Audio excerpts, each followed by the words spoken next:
एक तरफ बिहार में नीतीश कुमार बीजेपी को झटका देकर राजद वाला महागठबंधन की सरकार बना सियासी खेल खेला, तो वहीं दूसरी तरफ मणिपुर में बीजेपी ने जेडीयू को बड़ा झटका दे दिया है। मणिपुर में जेडीयू के 6 में से 5 विधायकों ने बीजेपी ज्वाइन कर ली है। देर रात इस राजनीतिक गतिविधि ने मणिपुर और बिहार दोनों जगह सियासी भूचाल ला दिया है। एक तरफ जेडीयू इसे असंवैधानिक बता रही है, तो बीजेपी खुले दिल से उन विधायकों का स्वागत कर रही है।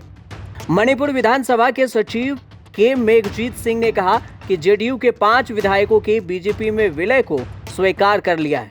संविधान की 10वीं अनुसूची के तहत इसे स्वीकार किया गया है।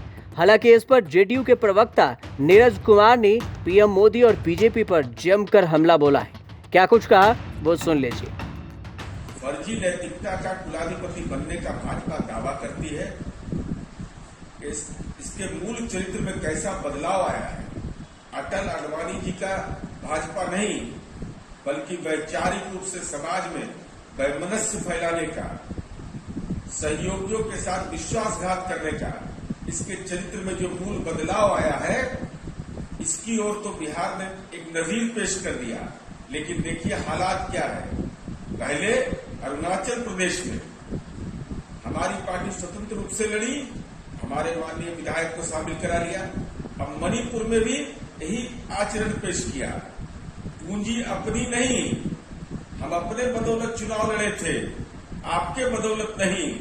लेकिन भारतीय जनता पार्टी के मूल चरित्र में जो बदलाव आया है कि दूसरे राजनीतिक दलों को पनपने नहीं देंगे। हिंदुस्तान लोकतंत्र की धरती है, भीमराव अंबेडकर की धरती है, राष्ट्रपिता महात्मा गांधी की धरती है।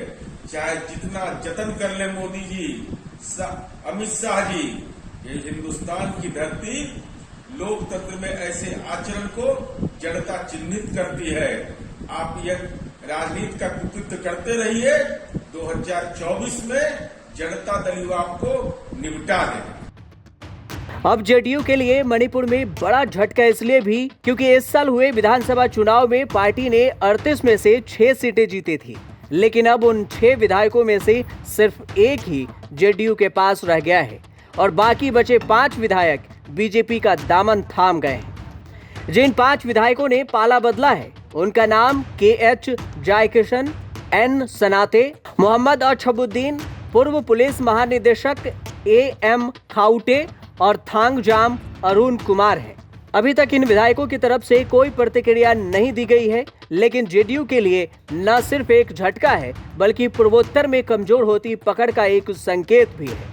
असल में कुछ समय पहले ही अरुणाचल प्रदेश में जेडीयू का एकमात्र विधायक बीजेपी में शामिल हो गया था। ऐसे में उस राज्य से जेडीयू का प्रतिनिधित्व ही समाप्त हो गया।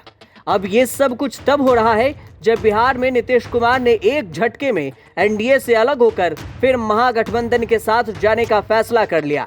कारण जो भी हो, लेकिन उन्होंने बीजेपी को अपने एक दांव से सत्ता से बेदखल कर दिया और अपनी सीएम कुर्सी भी बचा ली।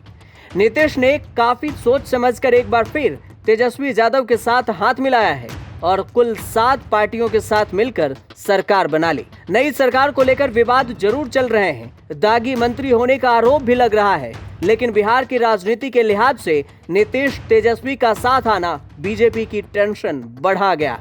जिस राज्य में पिछले लोकसभा चुनाव के दौरान बीजेपी ने जेडीयू के साथ मिलकर 39 सीटों पर कब्जा जमाया था, 2024 में वो प्रदर्शन दोहरा पाना चुनौती साबित हो सकता है। इस सब के ऊपर बिहार में उस समय जेडीयू लगातार नीतीश को प्रधानमंत्री उम्मीदवार की तरह पेश कर रही है। ललन सिंह को छोड़ दिया जाए तो जेडीयू के बाकी तमाम नेता इस समय सिर्फ नीतीश बनाम मोदी की जंग बनाने की कोशिश कर रहे हैं। कहा जा रहा है कि 2024 में बिहार में सुशासन बाबू खेल करने वाले हैं। अब इस तरह की बयानबाजी के बीच जेडीयू को मणिपुर और अरुणाचल प्रदेश में बीजेपी ने पटखनी दे दी है।